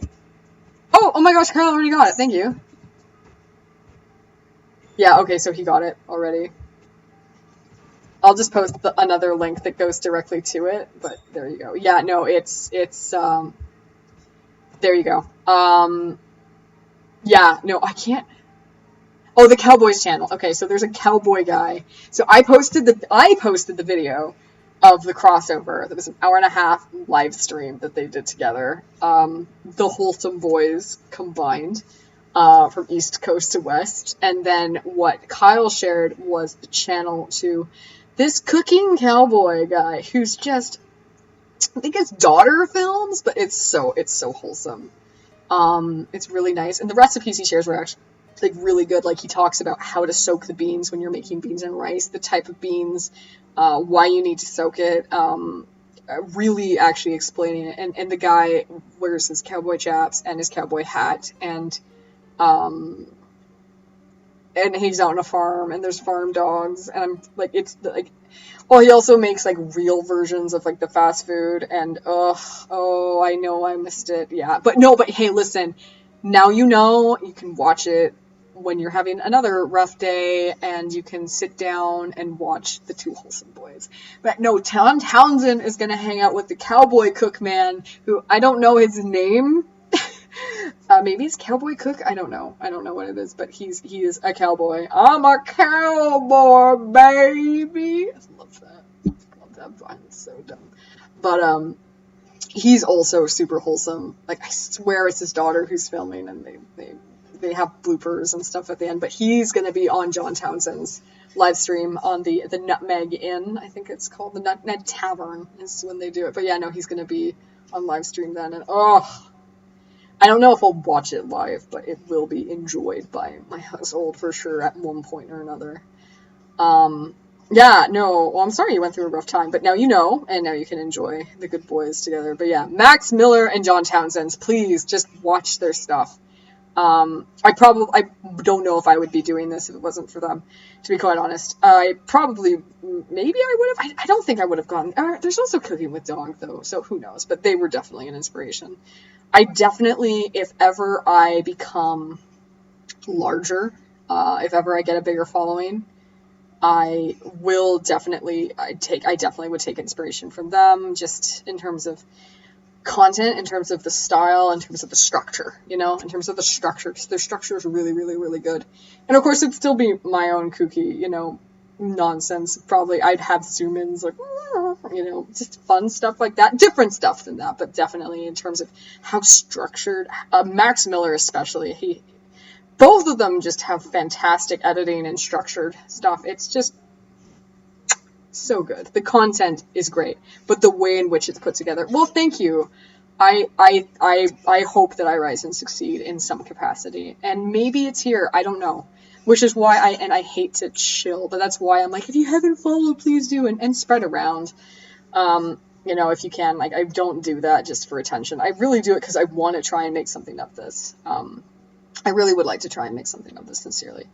I would love to do some video game streamings, because I think that would be a lot of fun. I also want to talk about fitness more, based on my experience. Food is it's more complicated than you think, and we know that through history. All the laws about what you can and cannot hunt, and what was deemed okay and not okay, and clean and unclean, from religious perspective, from political perspective, you name it. So, like, food is complicated. It doesn't have to be, but humans have made it complicated because it's imperative to us. And if it's imperative, if it's attached to us, it's going to be, humans are complex, and everything around us is going to be made complex as a result of it. But, our relationship with food is, I'd like to dumb it down for the better. So it needs to be for the better. And I think that if I can, make foods that are, maybe not necessarily always healthy, but are fun and have some merit to it, and, kind of help to broaden people's horizons in some way, I think that'd be great. I made Crunchwrap Supremes last week that were anabolic, aka they, it was better for you, and it was delicious, and it tasted, it didn't taste exactly like a Crunchwrap, but I made something that would have been scoffed at and been like, oh, it's like bad food, and it's like, that doesn't have to be. Let's make this quote-unquote bad food better, make it tasty. It's still tasty. It's freaking Taco Bell, A lot of people like Taco Bell. No judgment here, but, just to see if we can make it better, so that if you want to have it, and let's say you're being more restrictive, you can, it's fine. Food is intrinsic to our spiritual, emotional, and social lives. Yeah, you're totally right. But yeah, no, it's one of those things, like food, food can be, like, bad for you, but not necessarily bad. So, why not take that food and make it, as best as it can be? There's nothing wrong with going through the drive-thru, but, what if you, A, can't afford it, or, you have the time and want to make it better? Why not? So that's what I like to do. So I heard a YouTuber say that when you're trying to lose weight, it doesn't matter if you enjoy what you're eating. Oh, yeah, I don't think that's good advice. I think that's bad advice. No, I think there's some truth to it, in my opinion, to be quite honest with you, because some of the stuff that you should be eating you won't necessarily like, but I don't think that means that you have to not eat. I don't think that you shouldn't enjoy your food. I don't think, because again, to quote John, but it's also 100% true, sustainability. It's not going to be sustainable for you to eat food that you do not like. It's just not. You can try and teach yourself to like, okay, yeah, sure, you can leave voice chat, but still hear. Yeah, sure. Go ahead. It's all good. I'm just happy that people are here at all and listening to me ramble and actually appreciating what I have to say. But I think that, like, I see what you did there. I don't think there's necessarily anything wrong with saying that you need to.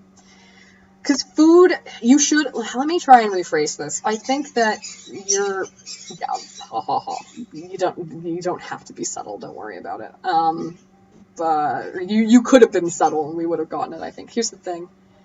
It wasn't Greg. Yeah, it wasn't Greg, because he thinks you should enjoy your food, because he's like, make foods that you like, and he talks about I actually like how he talks about the circle and having things in your circle and keeping that in mind.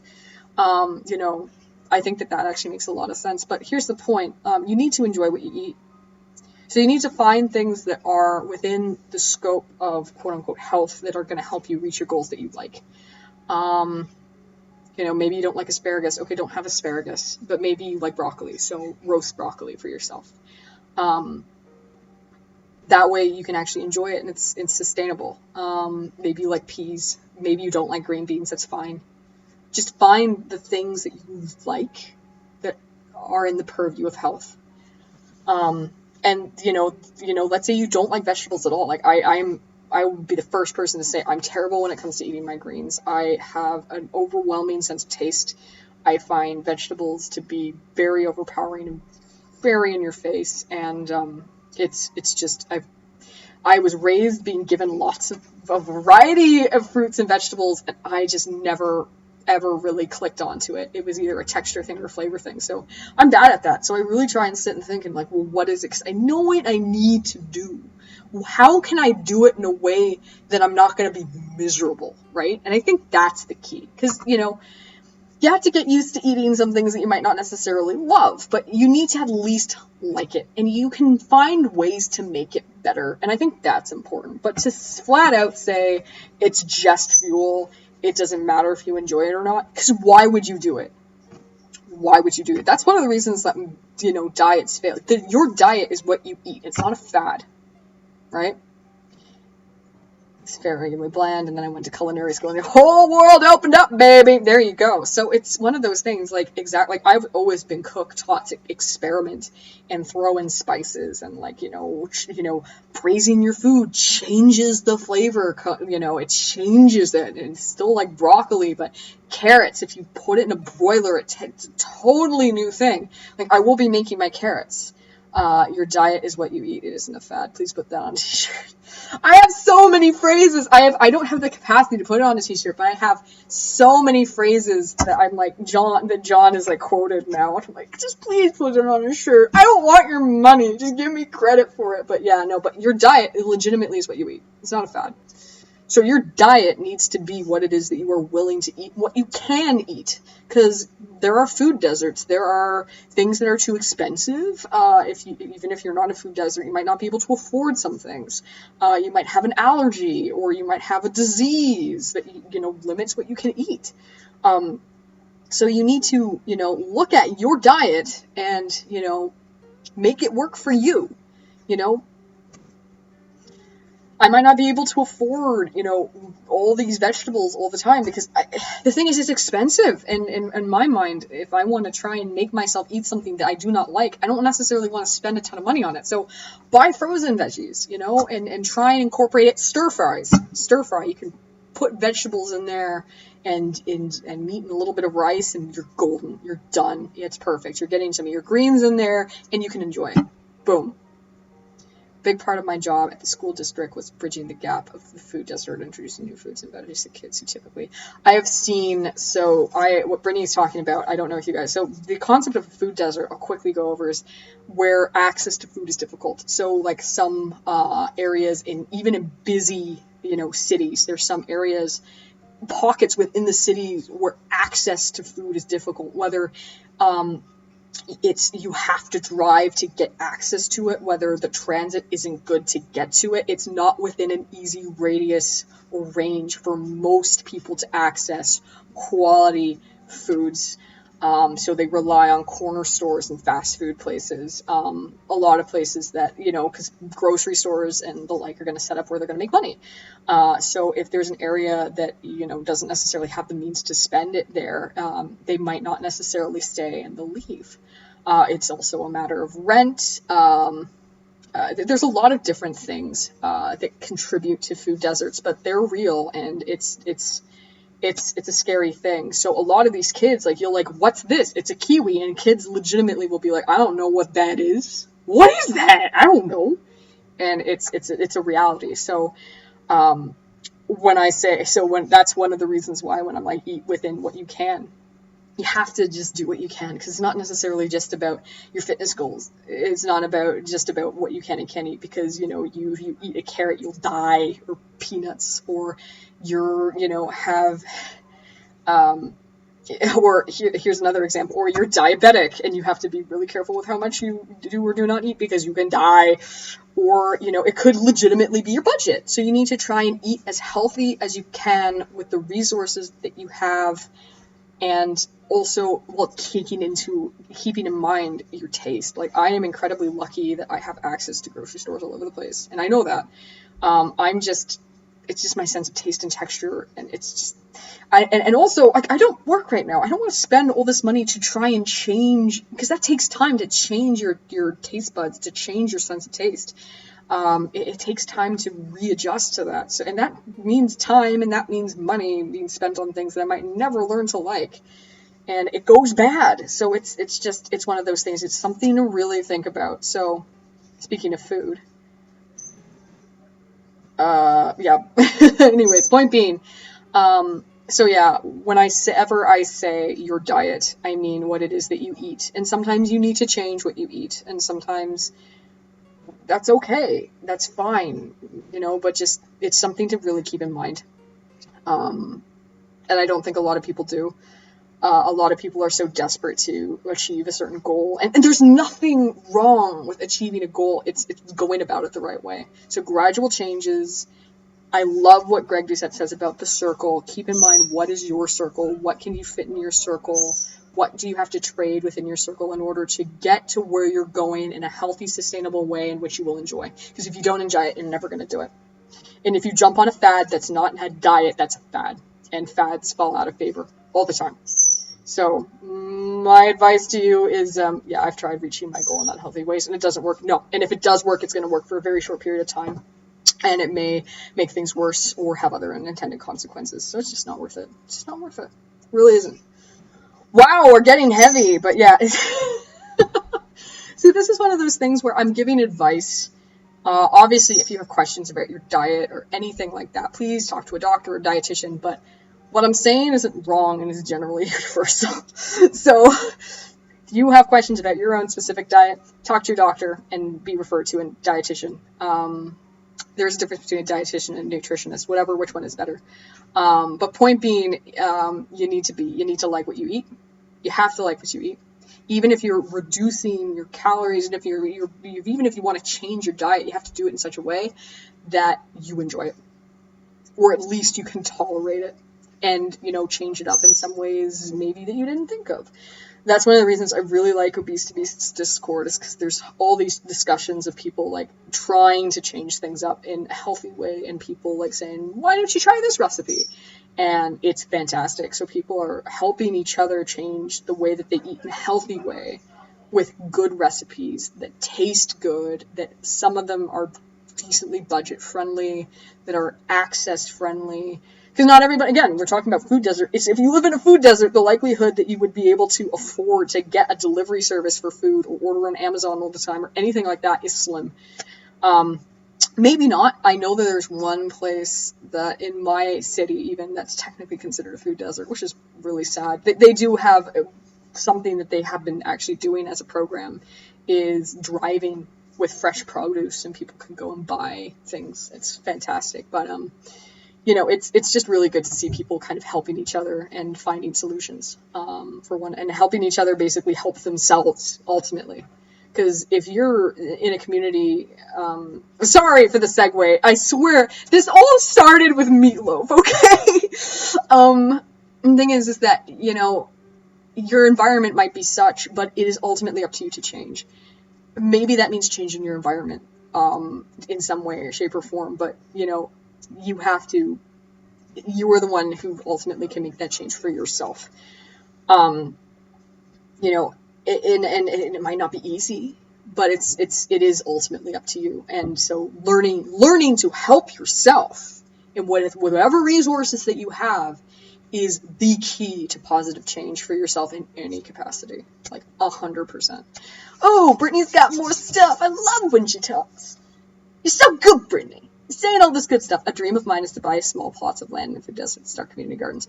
It's already happening. I've seen it happening. I think there's places in Chicago. I know there's some inner city places where you see these, these groups of people buying land and they're gardening, and it's awesome. And when it comes, oh man, all right, I'm gonna get on my soapbox, everybody. It's just more on my soapbox. Something here when it comes to gardening, you are making your own food. That is so empowering. And not only that, but in order to garden, you need to learn. Gardening is harder than you think it is. You have to learn about different plants. Some plants need more space, they need less space, different depths. Some plants cannot be planted next to each other. Some plants are annual, some are perennial, some get diseases that affect other plants. Some of them need certain nutrient balances in the soil, pH levels in the soil, different amounts of water, different amount of sun exposure, and the list goes on and on and on and on and on. It's one of those things. Can you shut the door? Anyways, it's complicated. So you want to know how you learn to garden? You have to learn. You have to become educated. So not only are you growing your own food, which again, I made this. This is mine. I am helping myself. I'm saving my money, but you're also learning a key skill. So, oh my gosh, yes, community gardens are just beacons of good feels across the board. Rich or poor, doesn't matter. Black, white, purple, yellow, man, woman, whatever, it doesn't matter. Community gardens are going to be, in my estimation, the key to help bring everybody together and help everybody out. Helps with air quality, helps with community involvement, helps with reducing costs, help with reducing crime, because people are like becoming more educated and are literally spending all this time gardening. They're hungry. Like, it's just, it's community gardens are seriously an answer, awesome answer to a lot of problems. You make my heart smile. Well, I'm glad that I do. Because I can't make my own heart smile, so I'm glad I'm helping somebody else. Damn it. But yeah, point being, like, community gardens are just magical things. My own dad's in international development, and just some real talk, and he came from really, at the time, third world Brazil. So I have stories, and I've heard stories, I've seen things. When I went to Brazil, I've seen things. I have seen true lacking, and I think that the idea of just having a space for people to learn and to cultivate and to grow and to eat and to come together is so powerful. It destroys all lines, all divides, because you're sitting there growing shit together, and that's magic. It's magical for everybody. Seriously. Like, seriously. There is the just. Woof. I'm gonna get back. Oh, halfway. Oh, you're here, darling. Welcome, darling. Thank you for come in and talk. Gardening is dope. So I was foraging in moderation. You can't just take everything out of the woods. Hey, I got another follower. Thank you for following me, Momo. I'm just gonna say Momo. Thank you. Thanks for joining us. Gardening is dope. Foraging, I think foraging is also dope. That's a whole other conversation. And it's so dope to be able to go into the wild stuff and just know what stuff is, and it's something that makes me proud. And hey, that's a wild grape. I have 2 plots in a community garden and love meeting all like-minded people. Foraging is fun. Yeah, always forage in moderation. And you want to know what I just heard? Oh my gosh, guys, it's Meatloaf time! Alright. So, you guys, honest to gosh, keep on talking amongst yourselves if you want to. But guess what time it is? You literally got here just in time. We were honestly having a wonderful conversation, though, halfway. I hope you are able to go back and actually watch the stream, because it was so good. Alright. It's time for Meatloaf. We're having this whole thing about education and gardening and writing, and all of this legit started with Meatloaf. Oh, don't worry, halfway, don't worry about it. I just think that you might appreciate the conversation. Okay, are you ready? Hope the higher alarm doesn't go off again. Oh, she's pretty. Oh, she's nice. Alright, my power cord isn't in the oven. But this is my meatloaf. As you can see, Isn't she gorgeous? Oh, she's so lovely. That's beautiful. See, Brittany, you say that, I feel that makes me happy in my heart, because, like, legit, you're a chef. If you like my meatloaf, you're good. Now, my camera, it's so crappy. One of these days, I really do I want to get better gear so I can show things off more. But I need more people to ignore the fact that I don't have the best gear. So that I get, it's just such a cycle. Anyways, do you see, I don't know if you'll be able to see very well, but I'll do my best without making a hot mess. But if you look here, you can see the browning around the outsides of the actual meatloaf, of the sauce. That's the sugars in the ketchup caramelizing around, and oh, it's so good. Now, this did crack along the middle. I don't care. Okay, what do I say? It doesn't matter. It's meatloaf. Okay, it's gonna be a good time. But this needs to sit. Now, okay, it's probably gonna sit for like another 30 minutes or so. But that's meatloaf. Really not that hard. It just takes time in the oven. Alright, I'm gonna go back to my sitting spot because why not? You guys get to see. Woo! This is where I live! Back to my nerd corner. Alright, let's go back. You might not have the best gear, but it looks like you have the best meatloaf. Damn, girl! Yes! Yes! I think I do too. It's such a simple recipe. And again, you can mess with it. Like, you can go crazy with your meatloaf. Mine's just a friggin' basic friggin' meatloaf. It's so easy. That browning process is called the Maillard reaction, if you want the culinary science term. I always want the culinary science term! Everybody, we learned something else today. We learned about the Tudors, and we learned about basically the history of food, and how to eat it, like, sanely, and food deserts, and community we talked about so much cool stuff. We talked to 2 authors, literally. We have 2 authors in chat right now who are published with books with cool covers and stuff. Like, dang, guys. And they're sick.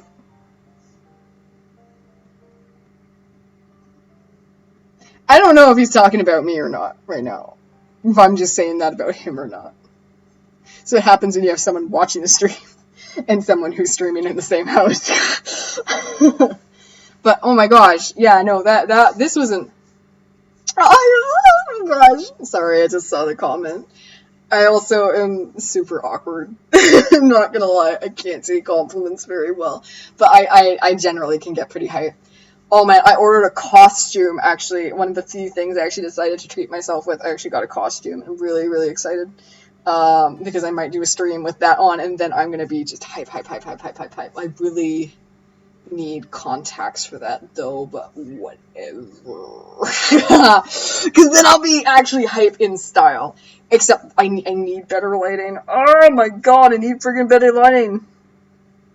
Yeah, it's cosplay. It's cosplay. Oh, I'm such a big dork. No, it's cosplay. It's a cosplay costume. I told other Brittany about it. I'm like, this is how it went down. Girl, I gotta tell you something. I got a costume. And she's like, oh my god, what? I'm like, oh my god, let me show you. And she's like, that is not what I expected! It's so funny. I'm not going to tell you who. It's going to ruin the surprise. I'll post about it later.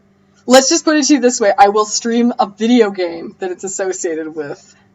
Maybe. I might save that to when I actually have better gear and a better setup, though. Because I really want to have decent lighting so that my face doesn't look like a hot mess when I have makeup on.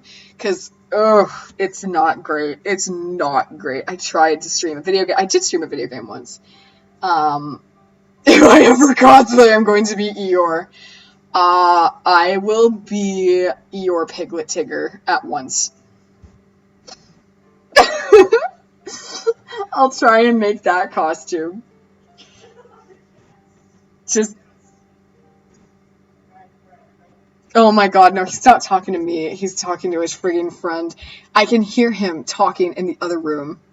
And the way he's responding, like, I could be Lady D. I have the chest for it. And I can make myself really pale, and I can curl my hair. Actually, I legitimately could pull that off. I would need the contacts, though, but I could actually potentially pull that off. I will think about it. I will think about that. It's one of those things, because I want to do stuff like that now, but I really want to... It's one of those things, now my business brain is going, I know I need to have a decent framework already established in order to, like, that's like the bigger stuff that you do to bring people in. But you know what? I very well may try a version of it and then do like a better version in the future. Maybe. I'll see. Because the thing is, that will bring people in, but you also want to bring more people in if you're not. It's such a friggin' weird equation, this whole streaming and YouTube thing, you know? Because you want to do cool stuff to bring people in, but if you don't have enough people, you're not going to bring enough people in. But that's how you bring people in. It's really like, it's math. How to bring people in. I have 5 viewers right now, which is dope, and I just got like a bunch of followers. Like, a bunch is relative, but it's one of those things. It's just, if you give it time, consistency, and time, and reaching out. Like, I should technically have a Twitter or something out there, and also just letting people know that you exist. I just hike with a camera. That's your thing, though. Hike with your camera. Post about it in content creators in the Discord. Post it on your Facebook. Tell your family what you're doing if you want to, or your friends. Just, share it around. Stuff like that, Hold on. I have a question. Let's see. Also, Kiki, I've never asked this, but have you ever played any of the Dragon Age games? Sorry about the topic of gaming. I have played Dragon Age Origins. And then I got stuck at the Dream Tower because I had to keep using an item and it wasn't intuitive, and I got a bad ending, and then I had to give the game back because I borrowed it. But I really liked it up until then. Oh my gosh! I know who you are. Oh my god, I know who that is. Thanks, Yell Girl, for following me. I appreciate it. You missed the meatloaf, but that's okay. I haven't thought about sharing in Discord or anything, but I do have a Facebook and IG for these hiking weight loss things. Yeah, no, like, legit. Okay, so, like, share, like, keep working on Instagram. Make connections on Instagram. Talk to people in the Discord about... I have 6 people here. Oh my god. I'm feeling so popular. Actually, you know what? I almost said your name. Yao. Oh, shit. I'll be right back, actually. You guys talk amongst yourselves. I'll just... I want to show you this. Look, I made meatloaf. Look. I did it. Maillard reaction and everything. Maillard? Anyways, I actually did make meatloaf. This wasn't just me talking about random stuff. I promise. Legitimately, I promise. Right, anyways, let's see. If I had a decent... I love this dream walking, but also I'm afraid of my voice, LMAO. Or baking. Baking's been fun. I've enjoyed doing the baking. Maillard, okay. She's so sweet. That's a great meatloaf. Oh my god, yeah, it friggin' looks like a dope meatloaf, and it's so funny because my husband's in the other room, like, speaking of food, like, I know you're hungry. I'm hungry too. I still need to work out. Oh my god, it's gonna be a late workout day. Let's see. It makes me happy to see other people happy, so whenever she gets excited about a new follower, I grin like a fool. Yeah, it's one of the reasons why I need to stream me playing horror games, because imagine this but scared. Think about it. That's why I call anytime... I've only streamed a video game once. I called it Coward Cast for a reason. I gotta get on Discord stream and just chat at some point so I can stop being scared. Yeah, me being scared. I want you to just imagine this, but it's like terror. I can't play horror games, and that's exactly why. I have had friends for literal years say, why aren't you streaming yourself playing scary games? You would make a killing. It's so funny to watch you freak out. And the thing is, they're actually 100% right. But you know what? People who like to eat usually like to play video games. So, you know. Yeah, I really enjoy doing both of this. I would love to keep doing both of this for the long haul. Some money. Have you ever played There's School Horror Game? I cried. No! I don't know who that is! Oh yeah, I'll cry. I'll be a hot mess. I'll be entertaining though. I am like a savant with video games. I am either absolutely trash or I'm like god tier. And when I'm trash, it's scary. Let's see. I used to have such a high tolerance for horror games and movies. Now I'm a scaredy cat. I never was. I always was a giant baby or a spaz. Like I'm gonna. Kyle, I don't know if you're listening. If you are, I'm gonna tell the prototype story. I'm gonna at him if he's not here and see if he's in here because I need to.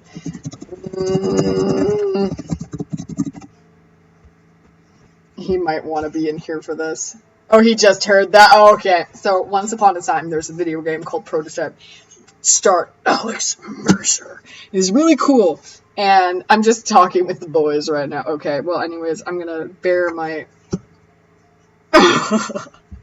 He stopped talking with the boys so that he can listen to me talk. So, once upon a time, there was a game released like 10 or something years ago.